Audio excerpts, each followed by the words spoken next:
ఇక రాజకీయ లబ్ధి కోసమే బీఆర్ఎస్ నేతలు విద్యార్థులు రెచ్చగొడుతున్నారని ఎమ్మెల్సీ బల్మూరు వెంకట్ అన్నారు. 10 ఏళ్ల బీఆర్ఎస్ పాలనలో పేపర్ లీకేజీలు తప్ప ఒక్క గ్రూప్ 1 పరీక్ష నిర్వహించలేదని మండిపడ్డారు.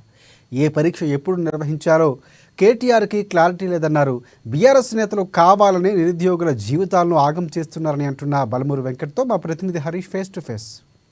గ్రూప్ 2 కావచ్చు, డిఎస్సి కావచ్చు, దీనిపైన పోస్ట్ పోన్ చేయాలని కూడా అభ్యర్థులు వేడుకుంటున్న పరిస్థితులు కనిపిస్తున్నాయి. ఇదే దానిపైన కూడా బీఆర్ఎస్ నేతలు విమర్శలు ఏం చేయబోతున్నాయి? ఈ 2 ఎగ్జామ్స్ చాలా స్పష్టంగా బాధ్యతతోటి ఎగ్జామ్స్ ని నిర్వహించాలి, ఉద్యోగాలు ఇవ్వాలని ఒక సంకల్పంతో ప్రభుత్వం పనిచేస్తుంది. మొట్టమొదటి రోజుకెళ్ళి ఆ స్పష్టతతోటి మేము ఉన్నాము. బీఆర్ఎస్ పార్టీ నాయకులకి నిరుద్యోగుల గురించి మాట్లాడే నైతిక అర్హత లేదు. అసలు ముందు ఉద్యోగాలు ఇవ్వద్దా ఫస్ట్ బీఆర్ఎస్ పార్టీ నాయకులని చెప్పమని. ఒక దిక్కునేమో ఉద్యోగ నోటిఫికేషన్ ఇవ్వలేదని చెప్పి మాట్లాడతారు, ఇచ్చిన ఎగ్జామ్స్ ని పోస్ట్ పోన్ చేయమని చెప్పి చెప్తారు. రెండు వాళ్ళే ముందు వాళ్ళకి స్పష్టత ఉండాలి, ఏదేం పెట్టాలి వారికి ఆ స్పష్టత ఉంటే దాంతో మాట్లాడాలి. ఏదైతే 4500 ప్రభుత్వ పాఠశాలలు మూసేసి విద్యా వ్యవస్థని భ్రష్టు పట్టిస్తే ఆ విద్యా వ్యవస్థని మెరుగుపరచాలని యుద్ధ ప్రాతిపదికన 5000 ఉన్న డిఎస్సి పోస్టులని ఏదైతే నవంబర్లో గత ప్రభుత్వం నిర్వహించాల్సింది పోస్ట్ పోన్ అయితే ఫిబ్రవరిలో కొత్త నోటిఫికేషన్ ఇచ్చి మేలో ఎగ్జామ్స్ కండక్ట్ చేసేది ఉంటే మేలో ఏదైతే స్టూడెంట్స్ రిక్వెస్ట్ చేస్తే ఆ రోజు క్యాన్సిల్ చేసి ఆ డేట్స్ లో టెట్ నిర్వహించి ఏదైతే జూలై ఆగస్ట్ లో ఎగ్జామ్ నిర్వహిస్తామనే ఒక నిర్ణయం తీసుకున్నాం. దాని వల్ల ఏదైతే గ్రూప్ 2 డిఎస్సి దగ్గర వస్తే 100% దానిపై నిర్ణయం తీసుకొని దీని ఒక దాన్ని కూడా ఆలోచిస్తామని చెప్పినాం.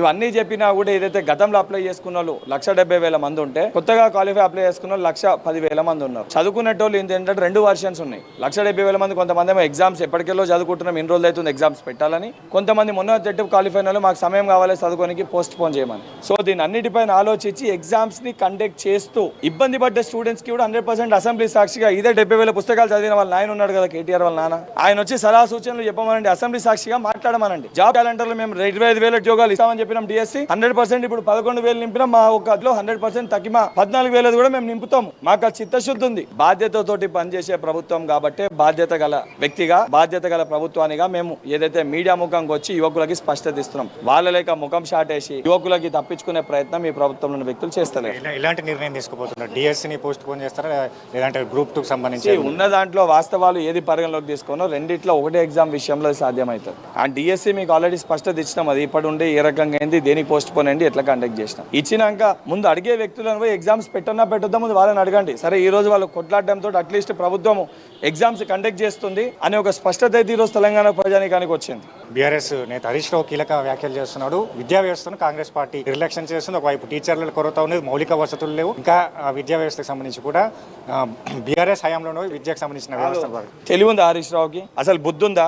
ఒక దిక్కేమో టీచర్లు లేరని అంటాడు, ఒక దిక్కేమో డిఎస్సి పోస్ట్ పోన్ చేయమని అడుగుతాడు. జ్ఞానం ఉండి మాట్లాడుతుండా, సోయుండి మాట్లాడుతుండా? ఒక దిక్కు ఎగ్జామ్స్ ఏమో పెట్టి టీచర్లను రిక్రూట్ చేస్తామనంటే నింపకు అని అంటుండు, మరొక దిక్కేమో పాఠశాలల్లో టీచర్ లేరని మాట్లాడుతుంది. అదే చెప్తున్న ఆలోచనతోటి వాస్తవాలు ఆలోచించి ఏది అవసరం ప్రతిపక్షంలో ఉంటే వాస్తవాలు నీ దగ్గరకు వచ్చిన వ్యక్తులకు కూడా వివరించాల్సిన బాధ్యత ఉంది. నేను కూడా కొట్లాడినా ప్రతిపక్షంలో. ఎందుకు కొట్లాడినా? సమస్యల గురించి చర్చిద్దామంటే మీ నాయన అందుబాటులో లేడు, నువ్వు అందుబాటులో లేడు, నీ బొమ్మడిది అందుబాటులో లేడు, ఒక మంత్రి అందుబాటులో లేడు, ఒక ఎమ్మెల్యే అందుబాటులో లేడు. అందుకు కొట్లాడినా. ఈ రోజు బాధ్యతతోటి ఎమ్మెల్యేలు, ఎమ్మెల్సీలు, మంత్రులు, ముఖ్యమంత్రి మీకు అందుబాటులో ఉన్నాడు. సమస్యల్ని పరిష్కరించడానికి మేము సిద్ధంగా ఉన్నాం. ఈ రోజు మీకు మంత్రి పదవులు పోయినాయని చెప్పి రెచ్చగొట్టి రాజకీయ లబ్ధి కోసం మీరు చెలగాట మాడుతారు. బిడ్డ హరీష్ రావు ఖబర్దార్ అని చెప్తున్నా. తెలంగాణ ఉద్యమ సమయంలో కూడా నిరుద్యోగుల జీవితాలతో చెలగాట మాడి 10 ఏళ్లు అధికారంలో ఉండి అధికారం ఏలినావు. మళ్ళీ ఈ రోజు అదే యువకులను అడ్డం పెట్టుకుని రాజకీయ లబ్ధి పొందే ప్రయత్నం చేస్తున్నావు. నిన్ను మేము ఆమెను ఇడిచిపెట్టాము, తెలంగాణకి వెళ్ళి తరిమి కొడతాం.